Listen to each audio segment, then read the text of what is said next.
Hello viewers, and welcome to Pagan Perspective on Saturdays. Dancing Rabbit asked me to fill in for him, and this week we are talking about shadow work and the dark side of witchcraft.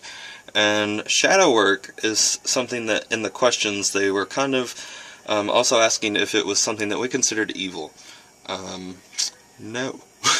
I do not consider shadow work evil at all, and I'm not trying to sound cool when I tell you this story, but I used to go to a fire circle, which was like this Native American kind of get-together, and it was hosted by this Native American shaman guy, and we would all have fire circles, which was just where we would meet on every new moon, and we would all just get together, have a feast, talk, we would do ritual, blessing everybody, blessing their lives, and manifesting good things in their lives, and then we would do a fire scrying every night. Anyway, so this Indian shaman dude, one of my friends went up and asked him, how do I get my Indian name?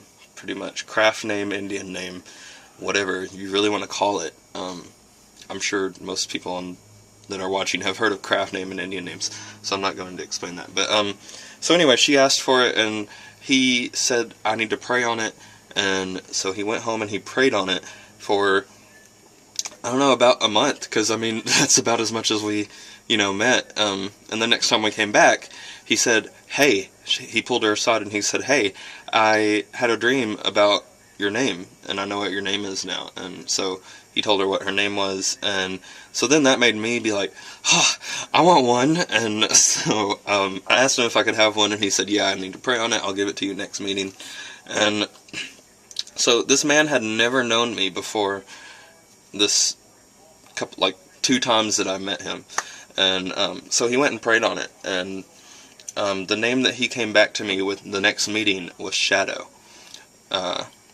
He said that was my Indian name, and I felt that it very much fit my personality, because in a lot of my spiritual work, I do focus on the darkness. I work with the goddess Nyx, which is the Greek goddess of the night, and I also work with Eros, which is the Roman counterpart is Cupid, and he has a very dark aspect. A lot of people think that he's just happiness and sunshine, but no, he has 2 types of arrows, people, so he has a very dark aspect as well, and I don't know, I just feel comfortable in the darkness. Maybe it's because of me being a psychic vampire thing going on, I'm not sure, but yeah, I've always loved the darkness. I don't find it evil at all. I just find it another aspect of the world, and there's certain parts of it that are very, very gruesome, morbid, and obscene, but that's all part of the world, and I feel like everything has a purpose.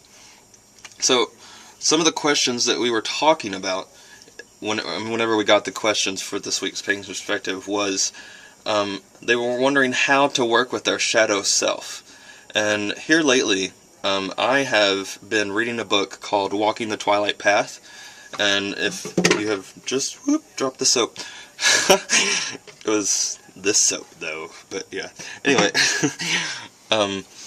if you haven't read a book called Walking the Twilight Path and you are interested in shadow work, I very strongly suggest that you do, because it is an outstanding book, and I wish that I would have read more of it before this video came up, and I was actually going to wait to do this subject until after I'd read this book completely and done all the meditations and stuff in it, but since Dancing Rabbit asked me to fill in for him, I have no problem doing so. But anyway, the first ritual is the only one that I've done in this book, and I'm going to share it with you guys because it kind of pushes the doorway open to your exploration with death magic, death energy, darkness, chaos, and things like that, like your shadow self, shadow magic, and things like that. Basically what I did was, the ritual called for you to change something about your physical appearance, and I chose to shave my sideburns at the time. They're starting to grow back, but I loved my sideburns, and I really, really didn't want to shave them off. Before then I was considering shaving off my eyebrows, but I guess that was just too extreme, because I really didn't want to do that, and it kind of has to be something that you don't really want to do. You could shave off your head, shave off your hair, You could drastically change your hair. You could... I wouldn't suggest getting a tattoo or a piercing, because the object of this ritual is changing your physical appearance in a way by taking away something, like clipping your fingernails if you like to grow your fingernails long, altering your appearance in some way. It's taking away something. This is like a sacrifice ritual, kind of. And then you're going to be taking a ritual bath, and I suggest using kind of a dark incense while you are taking the bath, like an earthy incense, and sage would work. Put cinnamon and sea salt into the bath whenever you add that to the ritual bath. And cinnamon is something that is a very dark herb and connects with death. It also connects with the phoenix, which is death and rebirth. And the sea salt is obviously something that is very purifying and things like that. And when you take this bath, keep in mind that these are herbs and spices that they usually use to purify and clean the dead body of a corpse before they have a funeral. So keep in mind that you are preparing your corpse to descend into darkness and into death and into that energy, and realize that energy. And then have a bowl, a candle of sorts, black or red would be best. Light the candle, do all the mood stuff, and then have a bowl in front of you, and really, after you get out of the bath, really focus on the sacrifice that you're giving up, and really focus on drawing in dark energy and death energy, and call spirits if you want, call circle, call elements, do all that thing. And then just offer your sacrifice. Cut off your hair, get all the clippings into the bowl, whatever you do, get it into the bowl. And then, after you have kind of soaked in that energy, you can relax there for a while and contemplate on what you have just done and given up. And this can also, you can connect it to something emotional, like you can cut off your hair physically and then, like, let go of things emotionally. So that's kind of the point behind this.